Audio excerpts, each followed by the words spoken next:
നമ്മൾ പണ്ട് കാലങ്ങളിലൊക്കെ പരിചയക്കാരെ അങ്ങാടിയിലൊക്കെ വെച്ച് കാണുമ്പോൾ കുടിക്കാൻ എന്താ വേണ്ടത്, തണുത്തത് വേണോ ചൂടുള്ളത് വേണോ എന്നൊക്കെ ചോദിക്കാറുണ്ട്. ചില ആളുകൾ ചൂട് കാലാവസ്ഥയാണെങ്കിലും ചൂടുള്ള ചായ മതി, ചില ആളുകൾ തണുത്ത കാലാവസ്ഥയാണ് തണുത്ത സർബത്ത് അങ്ങനെയുള്ള സാധനങ്ങളൊക്കെ മതി എന്ന് പറയാറുണ്ട്. സത്യത്തിൽ നമുക്ക് നല്ലൊരു ചൂടുള്ളതാണോ തണുപ്പുള്ളതാണോ? നമ്മുടെ ശരീരത്തിൽ ഒരു കോർ ടെമ്പറേച്ചർ എന്ന ഒരു സംവിധാനമുണ്ട്. അത് 36.5 ഡിഗ്രി സെൽഷ്യസ് മുതൽ 37.5 ഡിഗ്രി സെൽഷ്യസ്, അതായത് 98.6 ഡിഗ്രി ഫാരൻഹീറ്റ്. ഇതാണ് മനുഷ്യ ശരീരത്തിൻ്റെ കോർ ടെമ്പറേച്ചർ. ഇത് നമ്മുടെ ശരീരത്തിൻ്റെ പുറം ഭാഗം ആയിട്ടുള്ള ടെമ്പറേച്ചറിൽ തികച്ചും വ്യത്യസ്തമായ ടെമ്പറേച്ചറാണ്.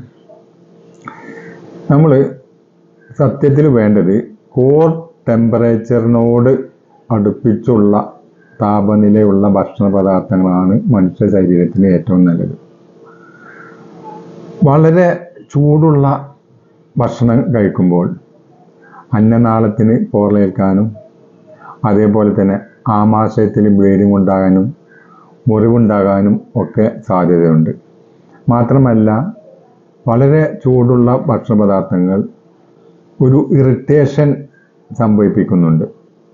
ദഹന വ്യവസ്ഥയിൽ ഉണ്ടാകുന്ന ക്രോണിക് ഇറിറ്റേഷൻ എന്ന ഒരു പരിപാടി ക്യാൻസർ ഉണ്ടാക്കാൻ വളരെ അധികം കാരണമാകുന്ന ഒന്നാണ്.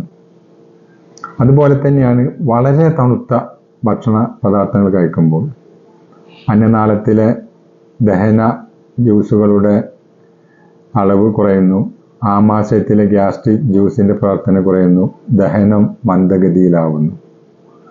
മാത്രമല്ല നമ്മൾ ശ്രദ്ധിക്കേണ്ട വളരെ പ്രധാനപ്പെട്ട ഒരു കാര്യം കൂടെയുണ്ട്.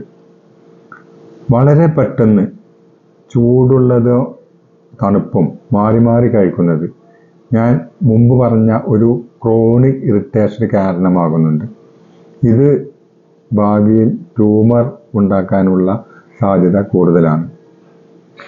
പുറത്തെ കാലാവസ്ഥ എന്തൊക്കെയായാലും നമ്മുടെ മനുഷ്യ ശരീരത്തിൻ്റെ കോർ ടെമ്പറേച്ചർ എന്ന് പറഞ്ഞ ആ താപനില, അതിന് സമാനമായ രീതിയിലുള്ള ഭക്ഷണ പദാർത്ഥങ്ങളാണ് നമുക്ക് കഴിക്കാൻ നല്ലത്. അതായത് വളരെ ഇളം ചൂടുവെള്ളം, ല്യൂക്ക് വേം വാട്ടർ എന്നൊക്കെയാണ് ഇത് പറയുക. ഭക്ഷണങ്ങളും അതുപോലെ തന്നെയാണ്. വളരെ നേരിയ അളവിൽ ചൂടുള്ള ഭക്ഷണ പദാർത്ഥങ്ങളാണ് സത്യത്തിൽ മനുഷ്യ ശരീരത്തിന് അഭികാമ്യമായിട്ടുള്ളത്.